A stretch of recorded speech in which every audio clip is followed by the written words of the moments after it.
strain? Was it a bicycle? What is wrong with my brain? Is it the end of me? No, I must still believe. So I'm still alive, you see.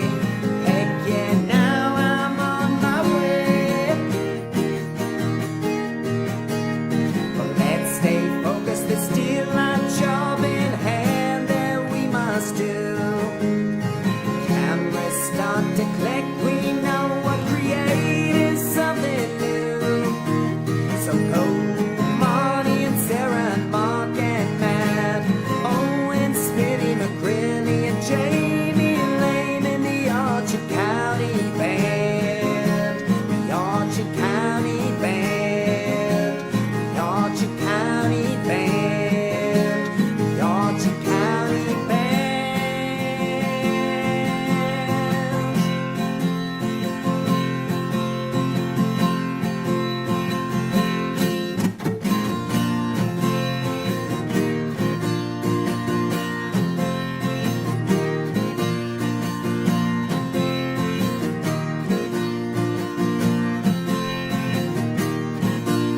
Stop the clock, we're done, we're rolling.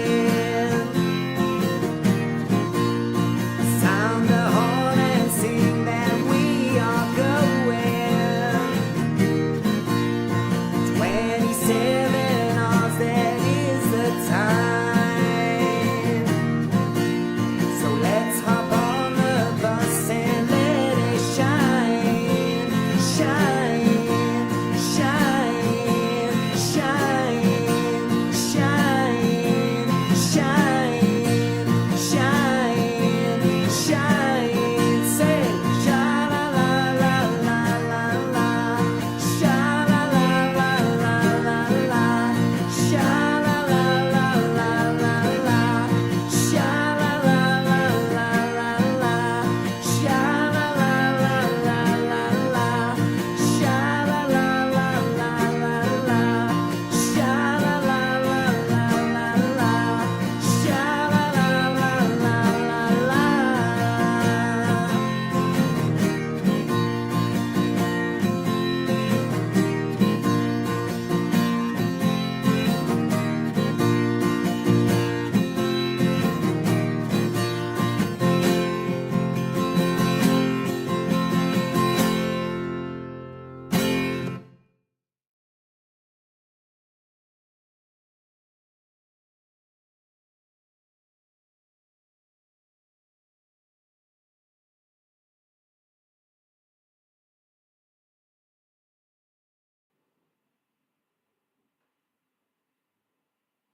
Good evening, folks. You are very welcome to Bandido Talks. And you know, folks, isn't it just great? Isn't it a great period of human history to be alive? No, I know it's the weekend. I know you may think that it's great to be alive because it's the weekend.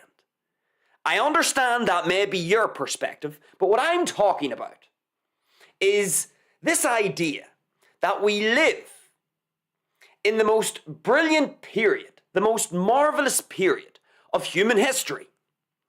And we have talked about this on the show, folks. We've talked about how life as an ancestral human was not that easy. It was extremely difficult. You didn't really have much spare time to do anything.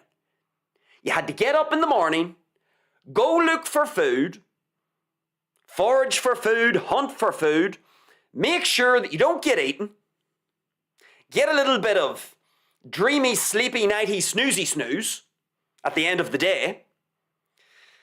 You know, it was a tough life being a human back in the day. Make sure, of course, some other tribe doesn't invade your tribe and try to steal all the stuff that you have.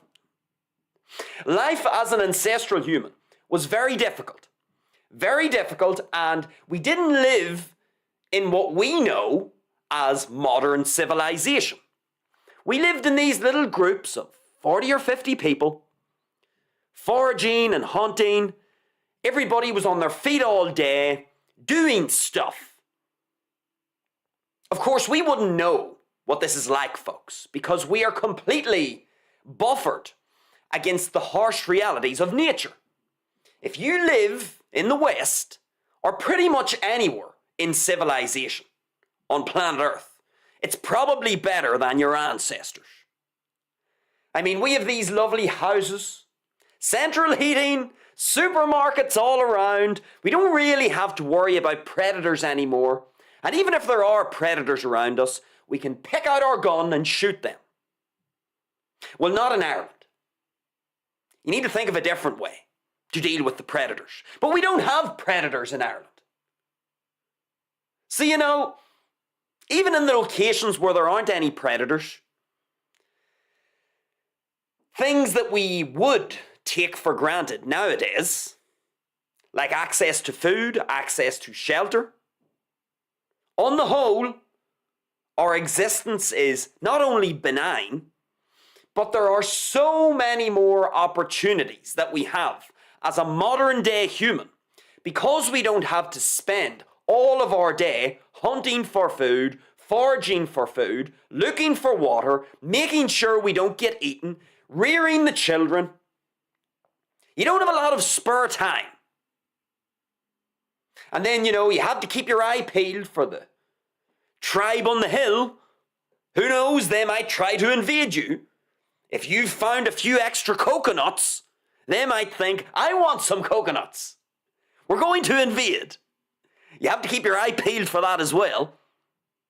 Of course, you're out in nature. You have the elements to deal with. It could be very hot. It could be very wet. As we started to migrate into more temperate regions, it gets very cold. All of these things, folks, our ancestors had it very difficult. And that's before I bring in the idea of infectious disease. When you got sick back in the day, 50,000 years ago, that's a bit of a problem. If you get an infection, bacterial or viral, you could be fucked. That could be the end of you. You didn't have, access to the things that we have now to deal with what we now see as very basic things. But back in the day, it's a little different. If you got an infection, you could be in trouble. So all of these things, folks, our ancestors didn't have a lot of, let's just say, spare time. Our ancestors couldn't sit for 2 hours playing the guitar. I'm going to learn the guitar this year. That's not what your ancestors said. They didn't say, this year is the year that I learn the guitar. Because your ancestors didn't have time to use in that way. Sure, we can sit now and just play our guitars, can't we? We can come back from work. We even have the weekend. We've got 2 full days off at the weekend. If you work from Monday to Friday, let's say, you have 2 whole days off. You always have the evening, providing you don't work at night or in the evening. Maybe it's your morning time that's free. The point is, folks, we have more time, more free time than our ancestors because we don't have to do everything. We don't have to go out and hunt. We don't have to go out and grow our own food. We don't have to sustain ourselves in that way. We don't have to go look for water. We don't have to worry about our shelter. We don't have to build our house. We can get other people to do those things for us. We can get other people to grow the food, to bottle the water, to build the houses, to build our car, to build your toaster, to build your guitar. You see, we can, through the brilliance of the specialization of labor, we can benefit from the brilliance of other humans. So other humans that know how to build a house, we just give them money and they do all the hard work for us. Same with the farmers, so that we don't have to grow food. Instead of us spending hours every day growing food, what happens if you get a bad harvest? You have no food. Now you're in a pickle. You need to go way out into the forest now and put yourself in harm's way Maybe the grizzly bear will sniff you out and be gnawing on your hole soon. You don't want that. So, growing your own food is very time intensive. Hunting is very time intensive and dangerous. Building your own dwelling is time intensive. And then, what do you have at the end of the day? You're so physically tired because you have to forage for all this food. You have to go out hunting. Not only do you, have to use up your time with these activities, but they are very tiring. You are very tired at the end of the day. You spend all day on your feet. And so when it gets to the end of the day, it's time for a bit of dreamy, sleepy, nighty snoozy snooze. There's no such thing as insomnia for your ancestors. They're out like a light because they've been working all day, they are very tired. So not only do you not just have time to play the guitar, but you're too tired even if you did have the time. Any of us know this, folks. Any of us who have ever put in a shift, a really tough physical shift in our lives, we know how tired we can get. The old Bandido, at one stage in his existence, he worked out on a construction site. And believe me, that is hard work. I didn't have a lot of energy left at the end of the day to actually do anything. Now sure, once I spent a few weeks doing this, the body started to get used to the demands of the physical work, but still, that's just a drop in the ocean compared to our ancestors. I only think hard work is that on a construction site. Try being like one of our ancestors. From morning until night, you are working every single day. You're foraging for food, you're hunting, you're maintaining the camp, you're being vigilant for predators, you're watching out for your children, you're trying to rear them. It's just all day, every day, until you're so tired that you fall asleep, then you wake up the next day and you start it all again. That's the life of our ancestors. And of course, you throw in a few infections there. Maybe you get invaded by someone. And that takes up more of your time. What should be a simple problem to solve, like a little infection, it's a life or death matter. And then, of course, you get invaded by the other tribe who wants your coconuts. And now you're having to invest all this time in defending your land. So look, folks, why do I just do a brief recap on the life of our ancestors? I do this brief recap because your ancestors, number one, they did not have a lot of spare time. Why did they not have a lot of spare time? Because they had to do everything themselves. They lived in small groups. They didn't live in big civilizations in a big globally interconnected world. There wasn't this thing called global trade where someone in fucking China can make your clothes and your bowl and your toaster, and you get to benefit from all of this hard work, all of this hard labor. You just have to pass a little $5 bill or a £5 note over the counter in some supermarket. And you get to benefit from all of this energy that's been pooled into the processing and manufacturing of these products that you didn't have to make. Different story for your ancestors. Your ancestors didn't live in a globally interconnected world. They didn't get to benefit from global trade, so anything that your ancestors benefited from, they had to make it themselves. Or they had to find it themselves. And what does that use up, folks? Time! It uses up time. We have more time in this world, folks, because of the specialization of labor. We have other people that can do the hard work for us, and we use money to pay for their hard work, basically. That's all we have to do. We just have to have the money in our pocket or on our credit card, and then we get to essentially live like a king in many ways. We just get to decide, I want this thing, here's the money, I don't have to make it.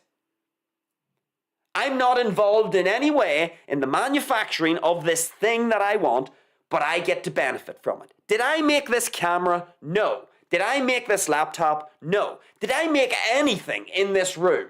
No. Did I make anything in this house? No. Some other human across the world, multiple other humans, millions of other humans across the world have been involved in the manufacturing and the creation of all these things in my house. I didn't do any of it. Yet I get to benefit from all of this stuff by just handing over a credit card into a credit card processing machine, or, if you still use cash, some money. Why is this so beneficial for me?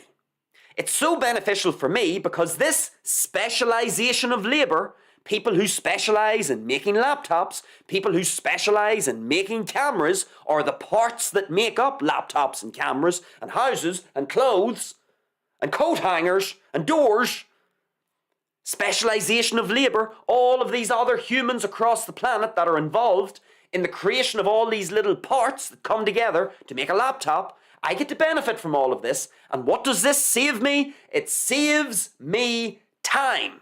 I don't have to use my time to do any of these things. So what does this result in? It results in me having a whole bunch of spare time. And then I have to decide, what am I going to do with my spare time? Am I going to use my spare time in a recreational sense, or am I going to use it to try and make more money, to acquire more resources? That's a decision for me to make. I have the option to choose. So not only do I have more time than my ancestors because of the specialization of labor in modern day civilization and thanks to global trade, not only do I have more time, but I don't have to work anywhere near as physically hard as my ancestors. What do I basically do all day? I just walk around. Yeah, I'll go and do some exercise. I actually have to go out of my way to physically exert myself. I literally have to tell myself, it's time to do some exercise because I haven't moved enough today. So I am at the opposite end of the spectrum to my ancestors. I don't move enough. And I have to literally remind myself, Mr. Bandido, it's time to move. It's time to do some push-ups, some pull-ups, some dips. It's time to go and do a bit of running. Maybe do a few sprints. Do something. So I live a life whereby I'm not really physically exerting myself an awful lot. I spend a lot of time on the laptop, sitting down, playing the guitar. I'll do a little bit of walking, and then I have to remind myself to actually put in a bit of a shift physically. My ancestors, oh no, that wasn't the circumstances they found themselves in. They had no option but to engage in a tremendous amount of physical output each day because they didn't live in a world where there was global trade. There were just 30 or 40 other people in their tribe. They had to do all these things themselves.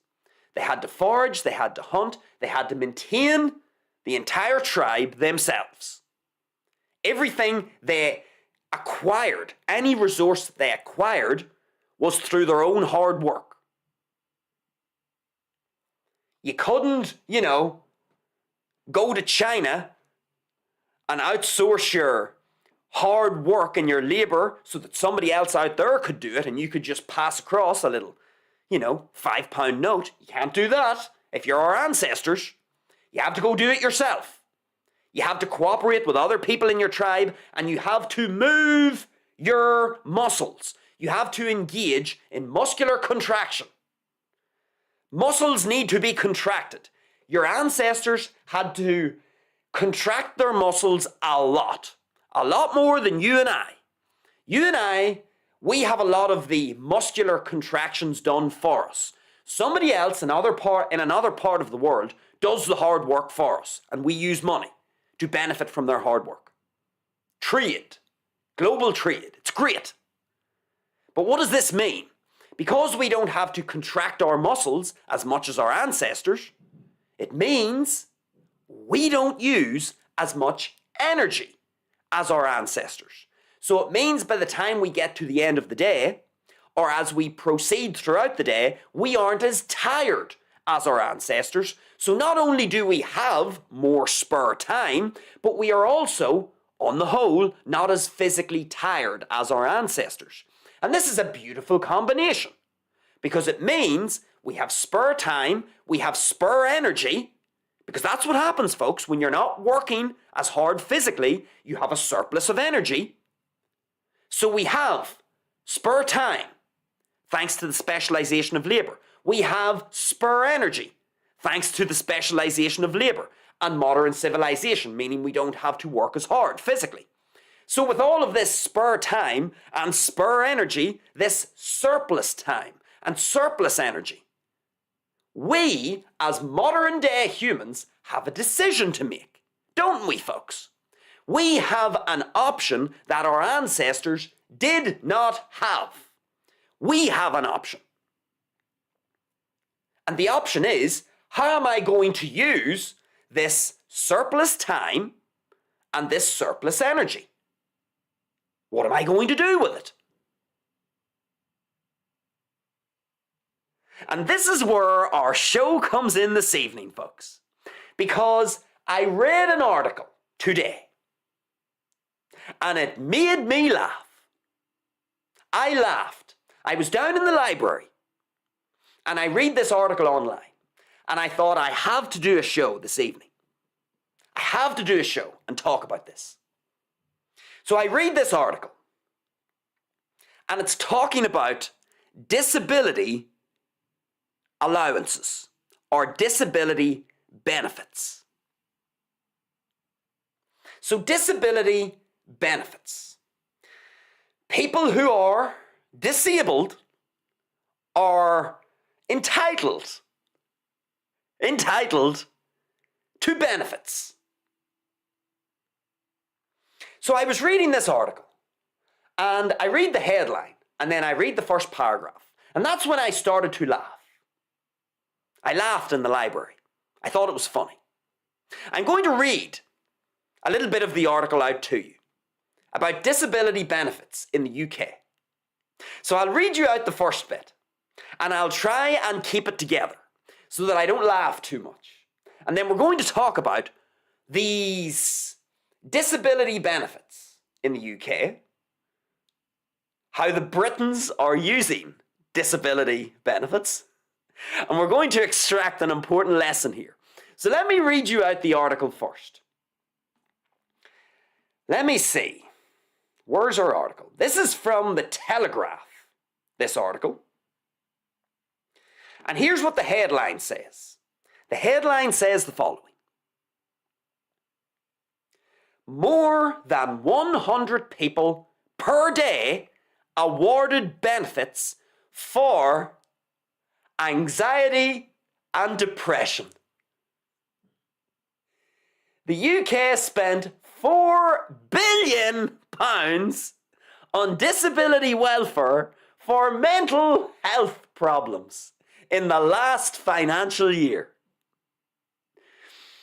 Now, let's keep reading. This article isn't going to allow me to read this, is it? I was able to read this article earlier. Now it wants me to pay for the article. Hold on. I want to be able to read this. Let me go back out and see if I can get back in again. Let's see. Is it going to make me pay? Because this is just beautiful, folks. It's going to make me pay. Fuck the Telegraph. We're going to find another article. Because there were a few different articles talking about this, I'm almost sure. Let's see. Is there another one of these articles here? Why is it showing me a bunch of articles about cannabis? Let's have a look and see. Do I have this on my phone? Maybe I do. Let me have a look and see if I can find it on my phone, because I did screenshot it in case this happened, actually. So let me see. I screenshotted the first few paragraphs because I had a feeling the dirty old Telegraph would make me pay. I had a feeling, I had a hunch this would happen. Let me see if I can find it on my phone. These screenshots. This looks like it here. This looks promising. I don't think I've deleted them. Let's recover these. Now, this should be in screenshots. Let's have a look. Do we have it? It's looking good, folks. Okay. So, I'm only going to be able to read out the first two paragraphs. I would have liked to have been able to read out more, but I am not paying for the Telegraph's article about disability benefits. I'll fill in the blanks, but here are the first two paragraphs. More than 100 Britons a day are being awarded disability benefits linked to anxiety and depression as mental health claims continue to soar. Data published by the Department for Work and Pensions show an extra 3,100 Britons who cited, quote, anxiety and depression as their main disabling condition, qualifying them for Personal Independence Payment, PIP, in January. You know what? I don't need to read out anymore. Holy fuck, folks. Let me get my main screen back up here. Unbelievable. Now, let's have a look and see. Unbelievable stuff, folks. Because I have another little thing that I'm going to read out here as well. But just to make this clear as to what it is that I'm reading in this article. Basically, what is happening is there are people, 100, according to the article. Now, I'm going to take this at face value. And I'll tell you why. Because this sounds believable. So, is it 100 Britons a day? Are those numbers fudged? Maybe they are. But you know what? This is absolutely believable. So I'm going to take it at face value. So what seems to be happening is, in the UK, you or I could go to the benefits office or a doctor, because you probably need a good old MD to get involved here as well. You or I could go to a doctor and then on to the benefits office and say, you know what? I'm very anxious. I'm feeling depressed. This is what you or I can do in the UK. You can go and say, I'm feeling anxious today. And I've been feeling anxious for the last 2 weeks. And you know, now I'm feeling a bit depressed. So you or I could go with that mouthful, saying that we are feeling all anxious because, you know, Trump has taken us into a war in the Middle East. He's taken the West into a war in the Middle East, and I'm all anxious about it. And I'm feeling depressed that the world is going to blow up. That is something that you or I could say. So we say that we are depressed and anxious. Now, whenever we come out with that mouthful, that in 2026, folks, that is enough to qualify you as being disabled. I kid you not.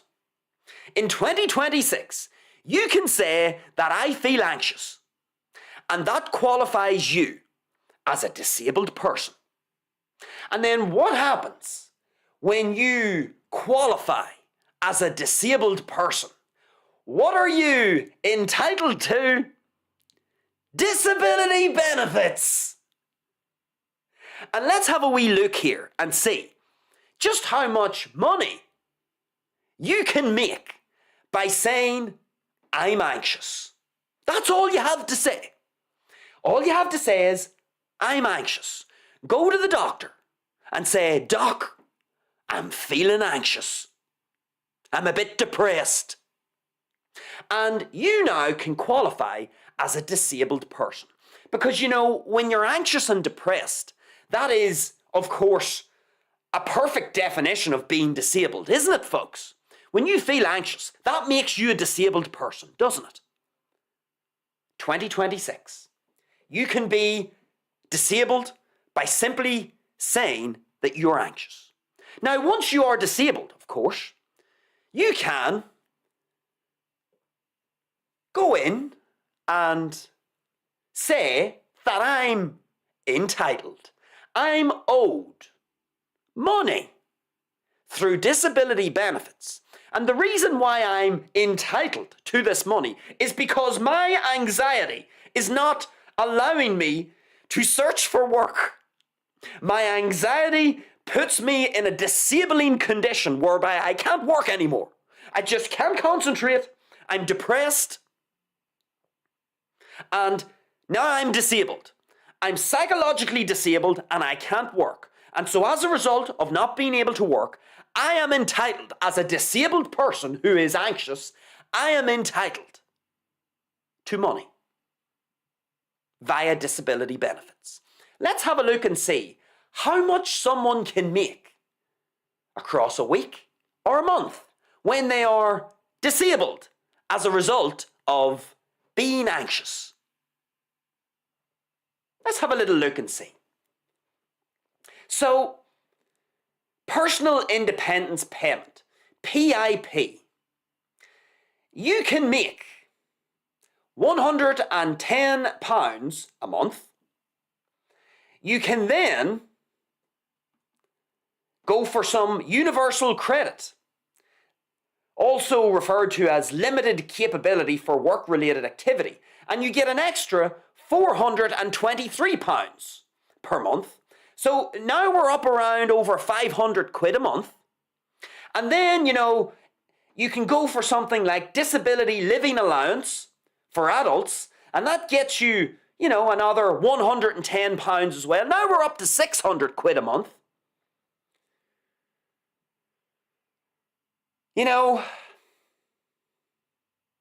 Employment and support allowance. You can get up to another 92 quid for that. That's bringing us up around 700 quid a month. Isn't it interesting, folks? Let me get my main screen back up here. Isn't it interesting that in 2026, all you have to do, all you have to say is, I'm anxious today. And I've been anxious for the last 2 weeks. And this anxiety in 2026 qualifies you as having a disability. So when you feel anxious about something, you are disabled. And if you are sufficiently anxious and sufficiently depressed, which, by the way, folks, whenever we think of disabilities, whenever I think of a disability, here's what I think of. I think of, one-legged Johnny there, who's lost his leg, and he's hobbling around there on one leg. I'm thinking about someone who maybe has some neurological condition. I'm thinking about someone who, has something measurable that's wrong with their body. You can actually see one-legged Johnny has one leg. Okay? You can see he has one leg. So he is disabled. That's easy to prove. It's easy to prove. You just look at one-legged Johnny and you say, yeah, Johnny's missing a leg. So he is disabled, we could say, because he's missing a leg. If you've got some neurological condition, like Alzheimer's or dementia or a tumour, if you have cancer, if you have some other osteoporosis, these things, we can prove that you have them. If you have a tumour somewhere in your body a tumor on your brain that's causing you to go haywire. We can see that and we can prove that. Same with osteoporosis. We can prove that. And so if you are one-legged Johnny, or you have osteoporosis, or you have some growth on your brain, or you have sustained some, damage to your eyes, and you're half blind, or you've only got 10% vision, we can prove these things. We can literally look at you. We can run tests on you. And we can actually see where the problem is. We can see where the problem is. We have proof. We have evidence. But you see, whenever you have depression or anxiety, how exactly do we prove that? How do we prove that someone is truly anxious? Because it's funny, folks. You see, when it comes to depression and anxiety, you know what you have to do? You have to take the person's word for it. You have to just believe that they're telling you the truth. Because how do you prove that someone is truly anxious? Can you actually get inside their head and feel what it's like to be in their body? No, you can't. One-legged Johnny is missing a leg. If you have a tumor on your brain, you can see it. If you're blind, you can run some sort of a test, some sort of a scan. You'll be able to do something to verify to some degree that this person is in fact suffering from the disability that they claim they are suffering from. Is that not the whole point? You need to have evidence of your disability so that you're actually qualifying for whatever it is you feel like you're entitled to. Well, folks, it gets a bit blurry, doesn't it, when we talk about anxiety? I could go right now into the doctor and I could put on my world's greatest performance. I could go into the doctor and say, "Doc, they're launching ballistic missiles at Dubai.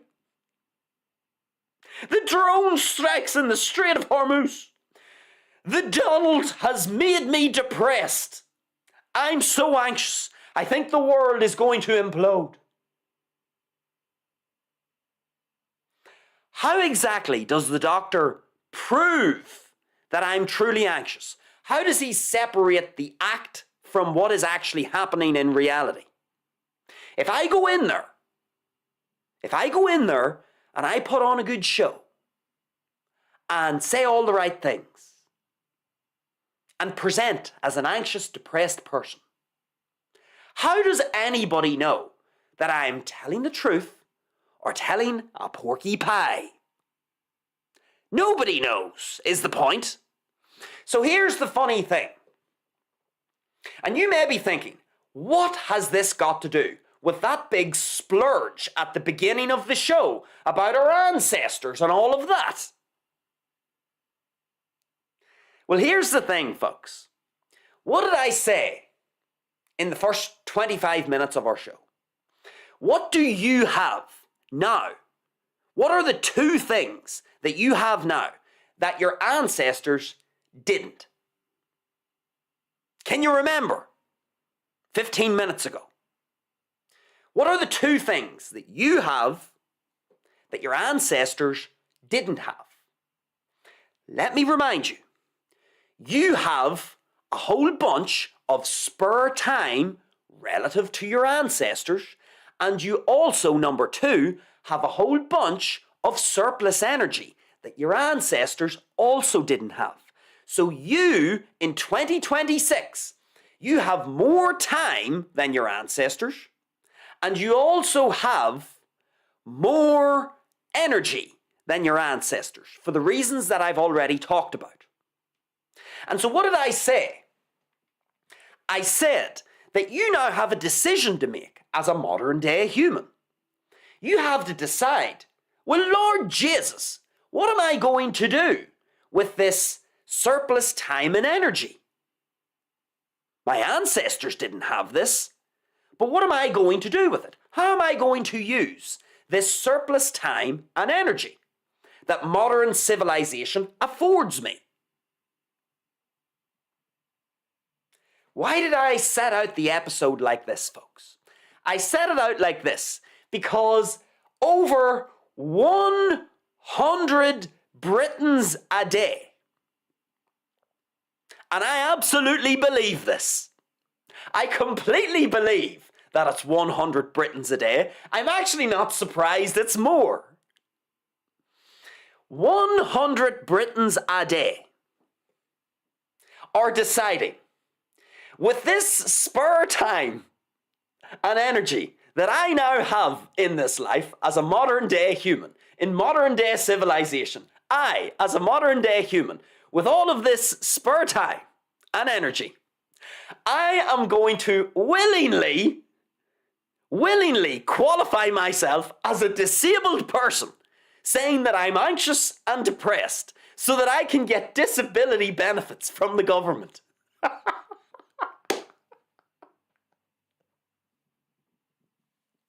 This is why I was laughing in the library. And there was a little group of people in the library, and they were in talking. And I was laughing, and they were probably thinking, why is he laughing? And I sat back in my chair.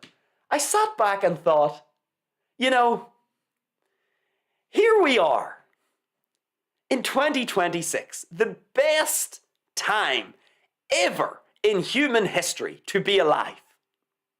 The enormous amount of opportunities, folks, that we have in this life to become the best versions of ourselves. We have so many opportunities that modern civilization provides for us if we are opening our eyes. There are so many opportunities that we have access to that our ancestors did not have access to.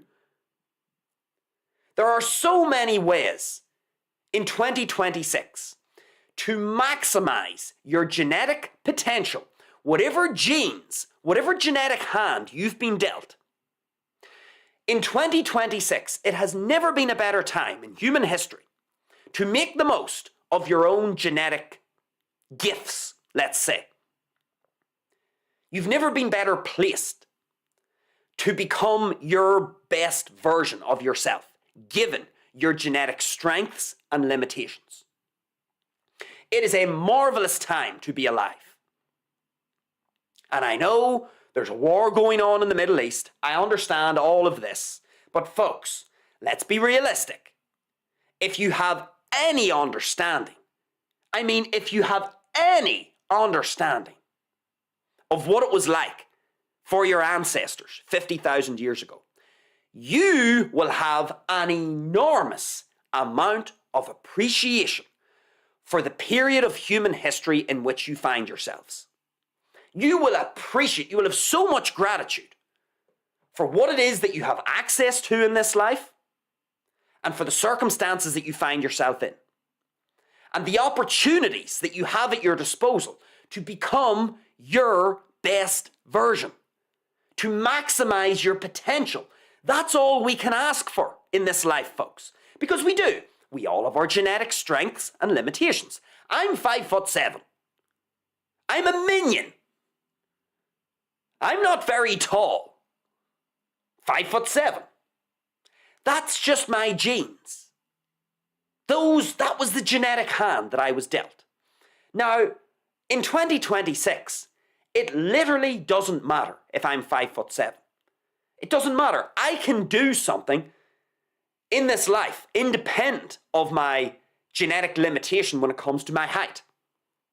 My IQ. I've got a certain intelligence. I'm not going to be a doctor. I'm not going to be a physicist. I'm not going to be an intellectual. But even though I can't be those things, I can still get the most out of what it is that I've been dealt genetically. Those opportunities exist for me in 2026. They didn't exist 50,000 years ago for the reasons that I've already talked about. And so, folks, if you have any understanding of human natural history and what your ancestors went through for hundreds of thousands of years, this little war in the Middle East won't be a big deal for you. It really won't. You look at it and you'll say, yeah, it would be great if there wasn't a war.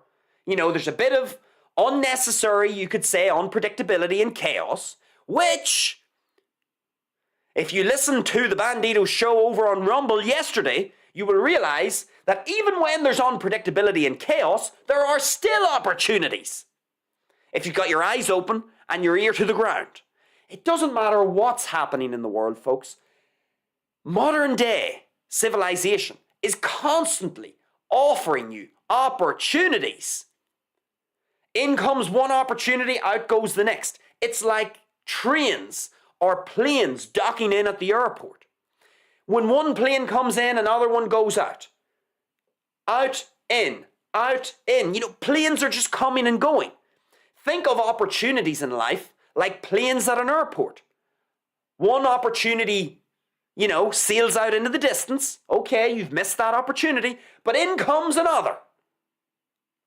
And it just happens over and over.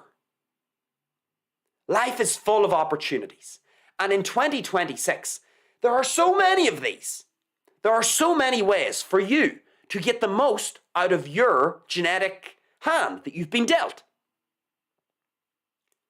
And so, it is truly remarkable when I read an article. Before the Telegraph was going to make me pay for it, I did manage to read it somehow. I don't know why it didn't charge me initially. But anyway, when you read this article, or when I read this article, I literally sat back on my chair in the library and just laughed. I laughed and thought, unbelievable. There are 100 Britons every day that wake up, and this number is increasing. There are 100 Britons every day that wake up, and the best plan that they can conjure for their day, the best thing that their imagination can create is, okay, I'm going to wake up today, I'm going to be anxious and depressed, I'm going to qualify myself as a disabled person, and I'm going to go into the Benefits and Welfare Office and collect my 700 quid a month for now being disabled.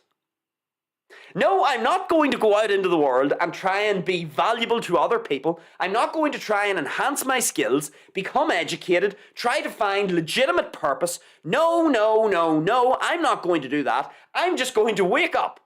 I'm going to wake up and say something that no one can prove, like I'm anxious. I'm going to wake up and say that. And then I'm going to willingly qualify myself as a disabled person so that I can get disability benefits. This is why I say, folks, this is why I say over and over on the show, the universe is so giving. It really is. You really do get what you deserve. And you see these people, these Britons, who wake up and they wake up as a disabled person because they are anxious. Being anxious, of course, is absolutely a qualifying thing. It makes you disabled by being anxious. You see the next time you feel anxious, folks, remember, you're disabled once you're anxious. You see the next time you get negative feedback in your life, go check out the Bandido's episode on depression, feeling depressed. It was a few weeks ago. If you want to know what the Bandido thinks depression is, depression, just to summarize, is nothing other than failure or negative feedback from one of the three important domains in life. Or we could say, let's just say the four important domains. Romantic relationships, friendships, trade, work or business, whatever you want to call it, and health.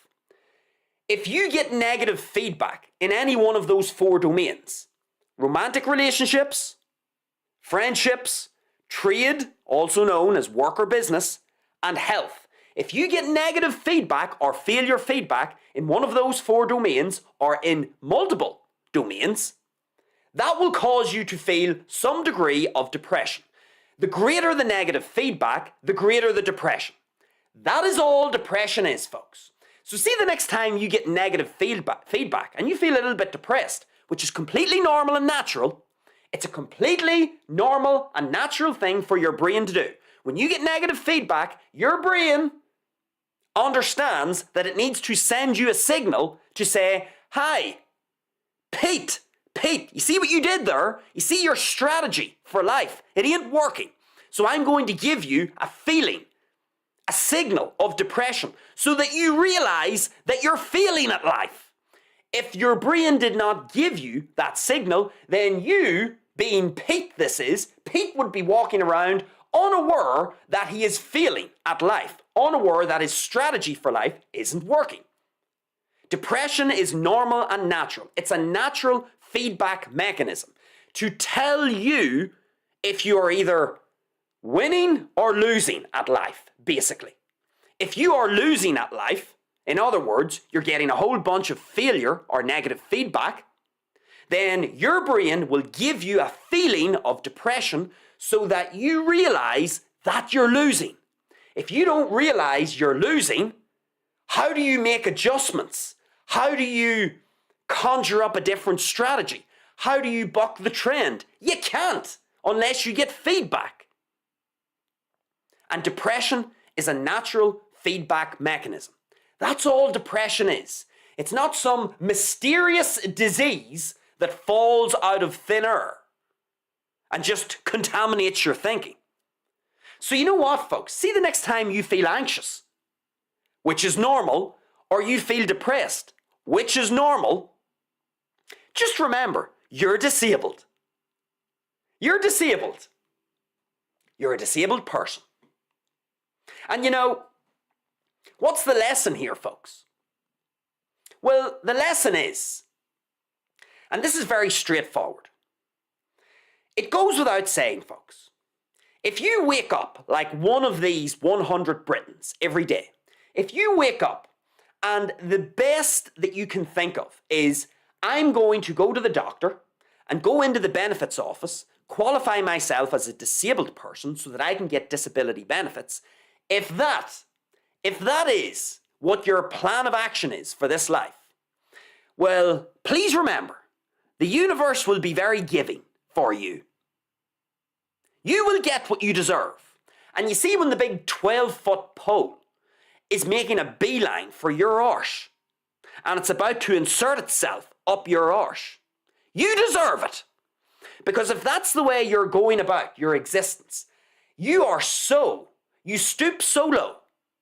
Where's the self-respect for who it is that you are, for what it is that you could potentially do with your life? If you're going to stoop that low for a mere £700 a month, and that's the best way you can think of using your surplus time and energy that your ancestors didn't have, then you deserve the 12-foot pole up your hole. That's just the reality of things, folks, because if that's your strategy, it goes without saying, you're in an absolute position of weakness. That's a complete position of weakness. If you are begging someone for benefits or welfare or money, if you're begging someone, really trying to convince them, look, Mr. Benefits person who's supposed to give me my entitled amount of money, look, I'm disabled. Like, what self-respecting person would go on like this? Who would want to qualify themselves as being disabled because they feel anxious? Who would want to do that? There's a certain type of person that would want to do that. And the universe will give them what they deserve. Because if you go about your existence like that, begging, in this case, the government for money, well, you know, don't be surprised when the 12-foot pole is inserted up your arse without your permission. Don't go complaining to the Bandido or someone else when you're walking down the street with the 12-foot pole hanging out of your arse. Because you've got what you deserve. Folks, for those of you who are tempted to do something like this, please realize that you have an inner mechanism called your self-respect mechanism. Let's just call it that. We could use the word self-esteem, but fuck me, nobody knows what self-esteem really means. Everybody has a bogus idea of what self-esteem means, so I'm going to say self-respect, because we all understand what that means. You have an inner mechanism in your psychology, a self-respect mechanism that is watching your efforts in this life. It's a part of your psychology. It's a part of human psychology. This little mechanism tracks your effort across the day.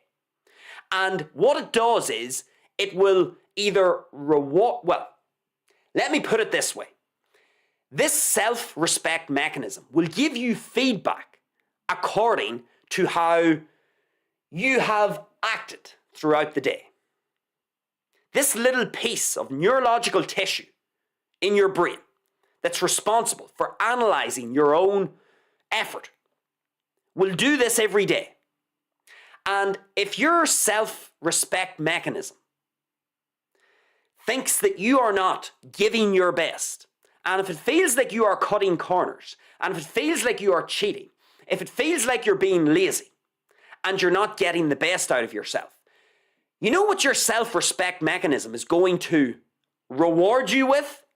It's going to reward you with a feeling of disgust.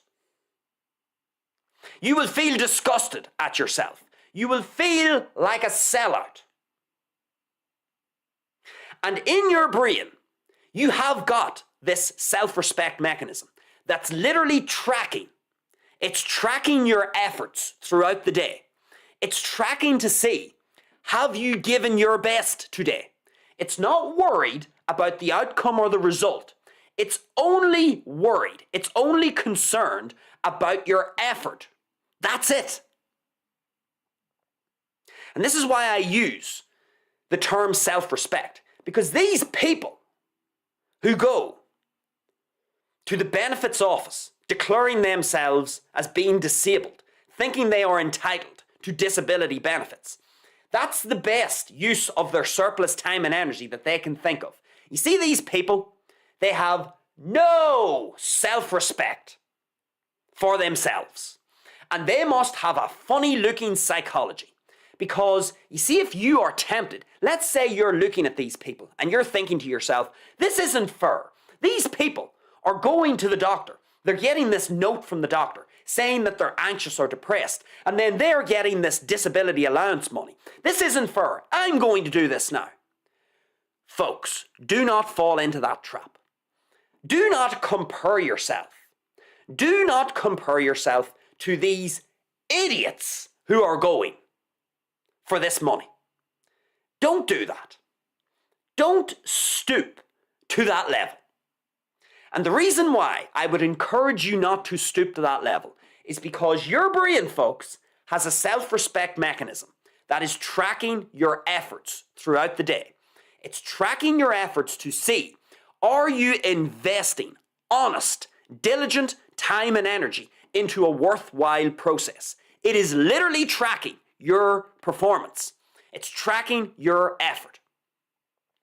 And if you give your best every day, your self-respect mechanism will reward you with what? It'll reward you with a feeling of pride in yourself. In other words, you will feel like you respect yourself. You will feel proud of what you've done today. We all know this, folks.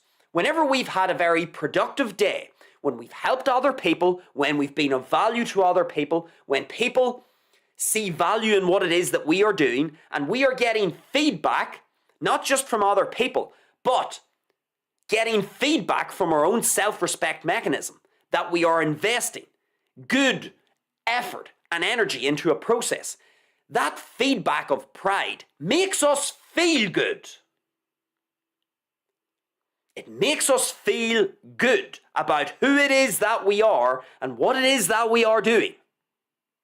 You see, if you get up in the morning and you say, I'm going to go and collect my disability benefits because I'm feeling anxious today. Do you think your self-respect mechanism is going to reward you with a feeling of pride? Do you think your self-respect will be intact if that's the way you engage with life every day, every week, every month, every year? No, you will feel the opposite of pride in your actions. You will feel disgusted in yourself. And do you think that's going to make you feel good? Do you feel good when you feel disgusted at yourself? Is that a nice feeling? You see, whenever you do something that you know isn't right, you've done something and you know, you're like, yeah, it wasn't right. It wasn't right the way I spoke with that person. It wasn't right what I just did there. What happens? You do get this funny little bit of feedback, don't you? You get this internal feedback. Nobody needs to tell you. Isn't that funny, folks? Nobody has to even tell you. You know that what you did wasn't right. And your brain, in particular, your little self-respect mechanism, this little part of neurological tissue in your brain, this little mechanism will give you the feedback. It'll give you honest feedback about your actions throughout the day, about the effort that you've invested in processes and in people. And you see, if you are cutting corners, or being lazy, or being an unreasonable piece of shit, you will be rewarded with a feeling of disgust. And that's the big lesson here, folks.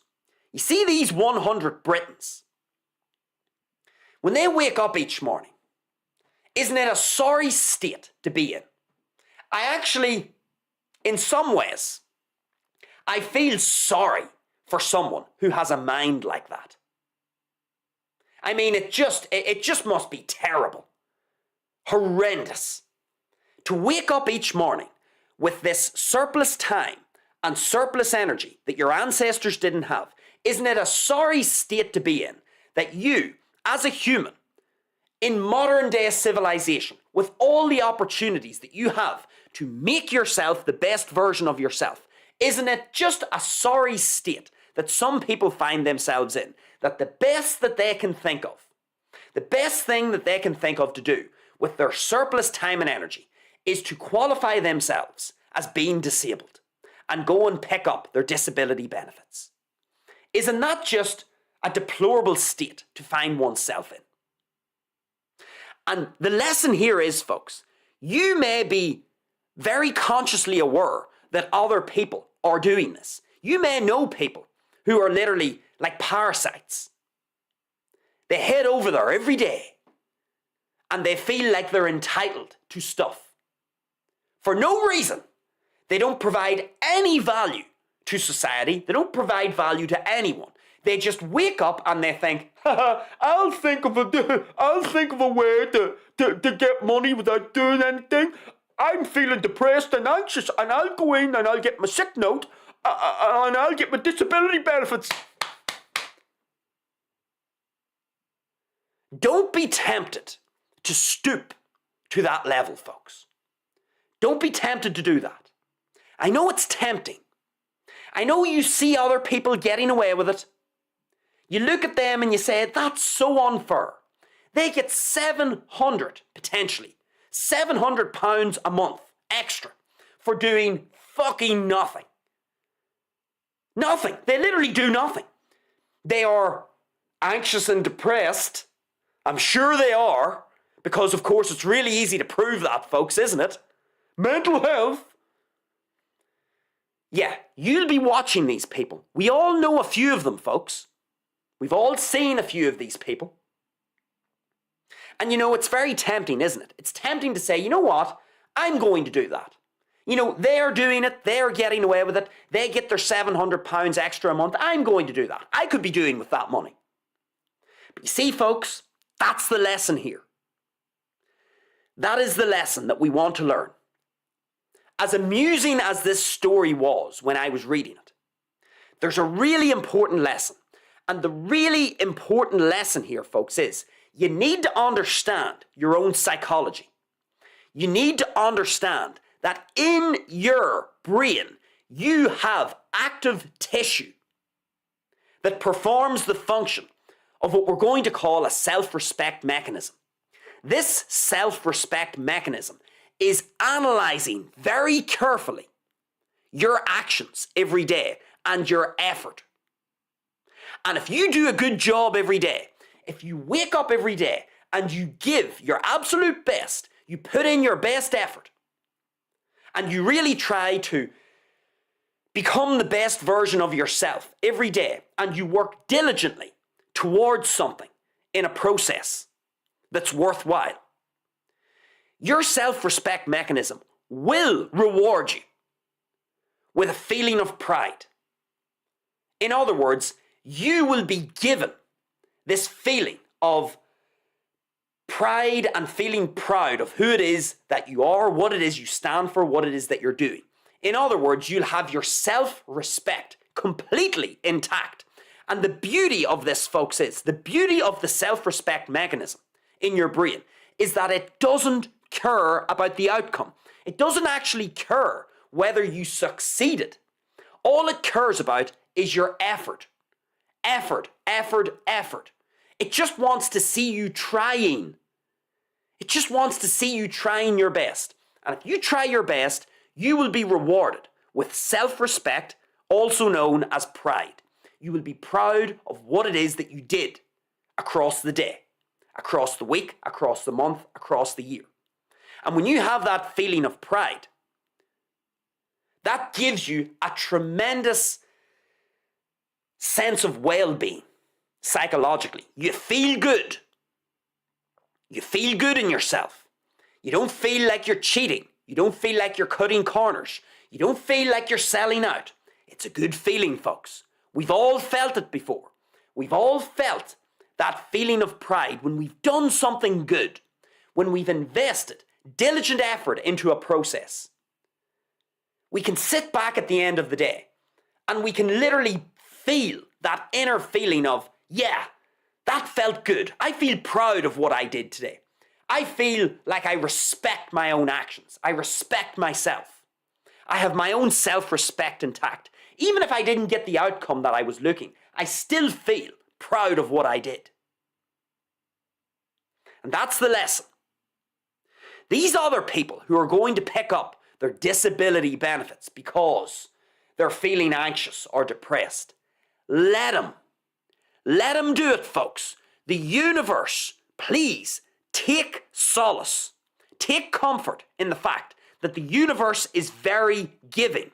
You, if you engage with life every day, giving your absolute best and trying to be the best version of yourself and maintaining your own self-respect and feeling proud of who it is that you are and what it is that you're doing, believe me, folks, the probability of you getting what you deserve in this life is increasing exponentially.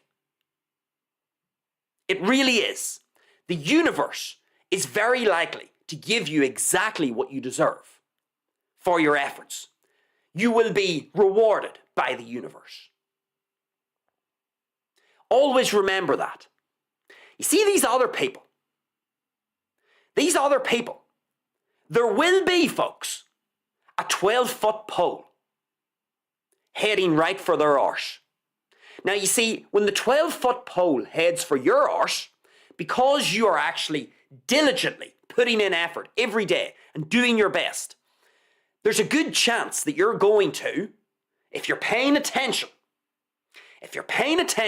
to what's happening around you and you're trying to do your best, you see those 12-foot poles that are heading for your arse, you have a better chance of avoiding them than these other people. These other people, you see when the 12-foot pole makes a beeline for their arse, 1 minute they're going to be collecting their disability benefit, and then they're going to be disabled in some other way. Because see, when that 12-foot pole goes up their hole, they're going to be disabled in some other way, and they deserve it. Because when you put yourself in circumstances like that, if that's the best that you can come up with, when it comes to using your surplus time and energy. You get what you deserve. Those people, they'll get what they deserve. Believe me, they will. You, though, you don't have to stoop and do that. You don't have to stoop that low. You don't have to stoop down and say, you know what? I'm going to hit the cheat code and I'm going to go and take my hand out. Folks, it sounds on the surface like a good idea. As I've said, you might say to me, well, everybody else is doing it. Why am I the dipshit who isn't taking advantage of the system? I'll tell you why you're not a dipshit for doing that. As tempting as it is, and I know it can be frustrating to look at these other legitimate dipshits, I know it's tempting to look at them and think, I'm going to do that. I want that. I want those resources that they are gaining access to. Remember, if you're watching this show, you will realize that there's a very important mechanism in your own psychology called the self-respect mechanism. You realize it. They don't. Them people, let them do what they're doing. Let them go pick up their benefits. They're in a position of weakness. They'll not see the 12-foot pole coming for their hole. They'll get fucked over. They'll be the first people to get fucked whenever turbulence hits. And besides, they don't understand what's happening in their own head. You do. You have a self-respect mechanism. And what you don't want to do is, you don't want to be getting lousy feedback from that self-respect mechanism. You don't want to be coming into your house every day feeling disgusted at yourself. That's not a good feeling, folks. That's a bad state to be dwelling in. That's a bad state. You don't want to be in that state. That's you now putting yourself in a position of weakness. When you're in that state, things don't feel good. The glass looks half empty when you're in that state. And the decision making can go a bit skewy. It can go a bit wayward. This is a controllable. It's why I'm laboring on this so much. Your ability to earn your own self-respect is a 100% controllable that you have full influence over. You can wake up every day and decide to either give your best or not. You can wake up every day and decide to engage with the world in a way whereby you're investing diligent effort in a worthwhile process. Or you can decide to get up and conjure some scheme. Conjure some scheme so that you can cheat and cut corners and get money that you feel like you're entitled to by providing zero value to other people. You can decide to do that as well. But please realize, folks, you see of these two options. Option one, which is diligently investing effort into a worthwhile process and earning your self-respect and feeling proud of who it is that you are.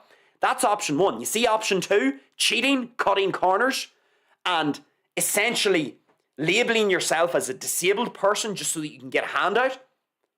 You see of those two options. One of those options, one of them, is going to provide you with a feeling of pride and self-respect. The other isn't. And it's very important for you to know that your ability to earn your own self-respect, this is what you want to do in life, folks. You want to earn what it is that you get. You see, if you go to the benefits office because you're disabled, because you're feeling anxious, you aren't earning anything. That's why your self-respect mechanism rewards you with a feeling of disgust, because it knows you can fool everybody else, folks. You can't fool yourself. You know, even if nobody else knows, you know. Your self-respect mechanism knows. And your self-respect mechanism, that's an integral part of your psychology as a human. It knows when you've earned something, and it knows when you've cheated your way to something that you haven't earned. It knows the difference. It has evolved over many hundreds of thousands and millions of years. This mechanism has evolved. It's a very important feedback mechanism in your psychology. It's a feedback mechanism in the same way that depression is a feedback mechanism. It's designed to give you feedback, to tell you if you're doing the right thing in life, if your strategy is right in life. It's important feedback. If you are consistently getting feedback from your self-respect mechanism of disgust, that's a signal that something's wrong. And you have 100% control over your self-respect mechanism.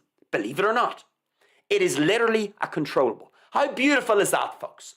How giving is the universe? It's literally 100% under all of our control. All we have to do, in order to earn our self-respect, in order to earn that feeling of pride, all we need to do is wake up every day and give our best by investing diligent effort into a worthwhile process. That's it. Your self-respect mechanism doesn't care about the outcome. It doesn't actually care whether you succeeded or not. It's so forgiving and it's so controllable. Yet, there will be those of you who will look at our 100 Britons and you'll maybe look at them and think, this isn't fair. I'm going to do that. I'm going to go to the doctor and say I'm anxious and depressed, and I'm going to get my hand out because everybody else is doing it. Folks, that's a trap. It's a trap. And all I can say is, don't fall into the trap. You are much, much better off earning what you get in this life. And you see, whenever you engage with life that way, earning everything that you get, a strange thing happens. The universe gives you what you deserve. It's weird, isn't it? You will get what you deserve if that's how you engage with life. So don't be worrying about these other people. Let them do what they're going to do. Let them cheat. Let them cut corners. Let them not earn their self-respect. Because you know who ultimately has to live with the feeling of disgust? Not you, not me, them. They do. Let them live with it. Let them live with it. It's their lives. I don't give a fuck what it is that they are thinking or feeling. Let them go. Use this, folks.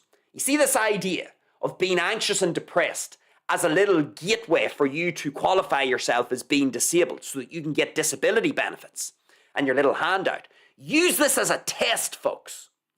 It's a test from the universe. It's the universe trying to see, what are you made of? The universe is wanting to see what you're made of. Are you going to bite? Are you going to take the bait and end up with a hook in your mouth? Or are you going to watch it dangling and say, no thank you, I'll go get my food somewhere else? It's a test. Think of it like that, folks. It's very tempting. It's very tempting to get a £700 handout, possibly more, for qualifying yourself as being a disabled person. Very tempting indeed. But consider it a test from the universe. It separates the wheat from the chaff. And if you bite, well then, you know what? You'll get what you deserve. You'll get your feeling of disgust. And you'll not even know why you don't feel good in your own skin. I wonder why. I wonder why so many people don't feel good in themselves. It's a great mystery, isn't it, folks? Earn your way in this life, folks. Always earn your way. Because when you earn what it is that you get, you ensure that you maintain your entire self-respect. You ensure that you will always, no matter what happens, no matter what the outcome is, you will always ensure that you feel proud of your actions. You will be rewarded with that feeling of pride, that feeling of self-respect, that feeling of knowing that you didn't sell yourself out. Always earn your way, folks. And always remember that your self-respect mechanism is 100% under your control. You can decide every day how much effort you're going to put into your existence. And you see, if you put the effort in and you try to be your best version of yourself every day, you will be appropriately rewarded. And then the universe does funny things for people like that. The universe smiles, pleasantly smiles upon people who don't take the bait, who pass the test. Let the other folk fall, hook, line, and sinker. Let them take the bait. Let them fail the test. Let us not fail the test. Let us earn our way, folks. And then we will get what we deserve from the universe. All right. That's enough rambling from the Bandido. Let's have a look at the live chat. Let's see if there's anybody in the live chat. Let me get this set up and see. Is there anybody in here? Well, this isn't looking promising, folks.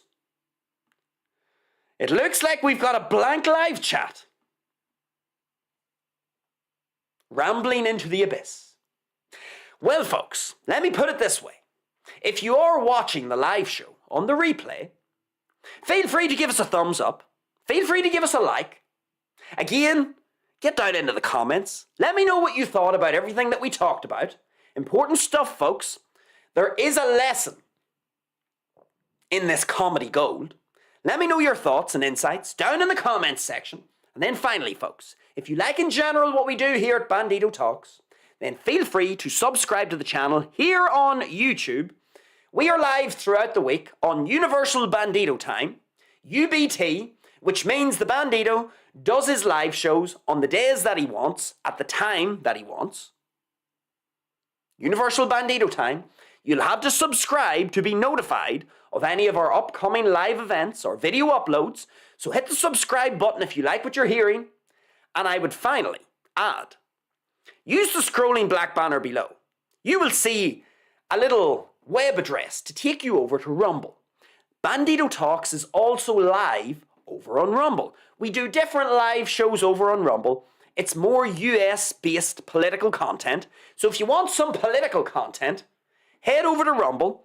Bandido Talks on Rumble. The scrolling black banner below will provide you with all the details. Also, follow the Bandido over on X. Those details are also below on the scrolling black banner. Little updates and snippets over there. But that's everything from me, folks. It is Friday. I do hope that you enjoy your weekend that is incoming. Earn your way this weekend, folks.